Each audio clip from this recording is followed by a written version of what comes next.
বিশ্বজিৎ, বাপ্পা মজুমদার, এ খানকির বাচ্চারা, তোরা কি মুখ দেহস নাই? খানকির বাচ্চারা, তোরা কোন ডেবনিকে বিয়ে করছো?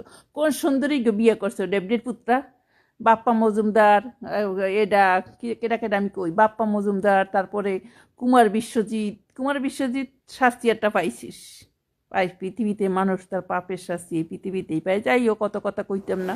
কুমার বিশ্বজিৎ একটা, বাপ্পা মজুমদার একটা, থামেন্দ্র মজুমদার একটা, তারপরে আরও আছে কি কি কি কি কি কি কই। বিয়ে করছে ভালো কথা, নিজের ধর্মকে ত্যাগ করবি কেন, কোন দুঃখে? তারপরে আরও আছে প্রাণ রায় একটা, যে কয়টারে চিনি, ওই কয়টা ইসের, মানে কি কমু, কই কই একটা তো ইসেরা হিন্দু হয় নাই, একটা মুসলিম মাগি বেডা, একটাও তো হিন্দু হইতে যায় না। তোরা কেন শেখ হইতে যাবি? বাংলাদেশের নোমো যেটি চারাল আসো, তোরা মুসলিম বিয়ে করলে তোরা কেন শেখ হইতে যাবি? একটা শেখগুলো তো নোমো হইতেছে না, জঙ্গির ধর্ম ছাড়িয়ে তো একটাও নোমো হইতেছে না। তবে হ্যাঁ, ইন্ডিয়ায় কিছু হইতেছে।